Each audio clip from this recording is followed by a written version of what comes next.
What to do when a prospect immediately asks for your price.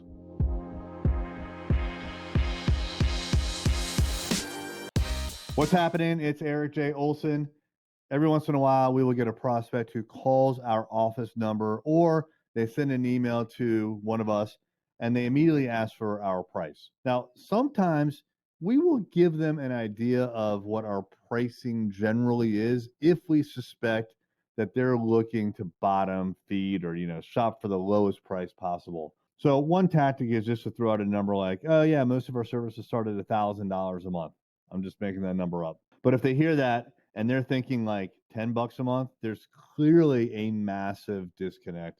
And so we do actually provide some tentative basic pricing on the phone or by email when we highly suspect that the person is just not a fit for us.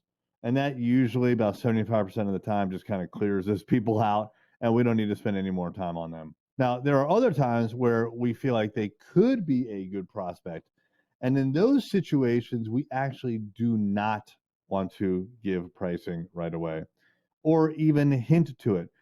And the reason is we have to make sure that we put them on the right product first. So again, I'm just going to make up numbers here, but let's say I give them a price for a website. And by the way, everything that we do is on a monthly basis. So let's say the website is $500 a month, right? So if the very first thing that I tell them is $500 a month, I haven't even had an opportunity to tell them what is so great about us, what is so great about our website offering. Shoot, I don't even have any questions answered. I don't even know what they really want or why they think they need a website. I haven't even looked at their old website. Maybe they think their website is awesome and I think it's terrible or vice versa. But I haven't done any research whatsoever. And so I have to make sure that I'm giving them quotes on the right product first for them, and I've had an opportunity to set up the sales conversation the way that it needs to be set up without just throwing out pricing that is, now it becomes a commodity play. If I say I'll build you a website for $500 and they have a quote from someone else that did just as much research as I did on these people and they say $400, well, guess who's going to win? The $400 one. But what if I'm doing a tremendous amount more? What if I'm actually, not only maintaining the website like these other guys are, but I'm building a brand new website. I didn't have a chance to even convey that. So now it's a commodity play. And no one wants to be in the business of selling commodities. I don't, you don't.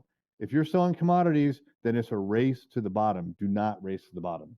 Plus, like I said, I want to make sure that I have them on the right product. So what if I look at their website and their website is actually pretty awesome, but what they really want is for their phone to ring.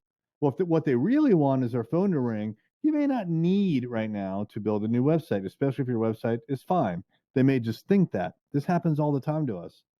And it's from what I hear, about 50% of the calls that come in, the people don't actually know specifically, correctly, what it is that they want. So there's a consultation that's required.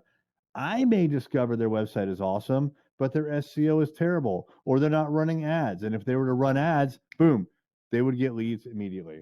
So I may actually end up pitching them something else than what they asked for, and I would tell them why. So look, it's important that you understand, when to hand out pricing, when to not hand out pricing, and instead have a conversation first before getting to the pricing and the value proposition. Right. So if you think it's, not a chance that they're going to buy there, it's just not a fit, go ahead and give them a glimpse. You don't need to give them your whole price sheet. Never hand out your whole price sheet, but you may give them, like I said before, something to the effect of our pricing starts at $1,000 a month. That will very quickly pre-qualify or not in the right situation. But if you feel like they are qualified, skip that step and instead have the meeting. Sell the meeting at that point. Don't sell on the pricing. Don't try to pitch them. Just try to get a meeting. And between then, when you take that call or that initial email and you have the meeting, you have time to do the research. You have time to ask some questions, right? You have time to put together a proposal. It buys you a little bit of time. And by the way, this meeting could be as soon as 30 minutes from now if you need to. but you need a little bit of time to figure out what it is you're going to pitch them, get them on the right product, and then you can have a conversation about price. Hey there, it's Erik J. Olson. I wanted to let you know about my book, $1 Million Journey: How to Launch a 7-Figure Business. This is the story of what it took for me to go from freelancer with no clients, no employees, no revenue, to growing a $1 million business. It took me 8 years, and I made a lot of mistakes. And all of those mistakes, and more importantly, lessons learned, are in this book. And we have chapter takeaways, 5 to 15 takeaways that you can apply right now to your business.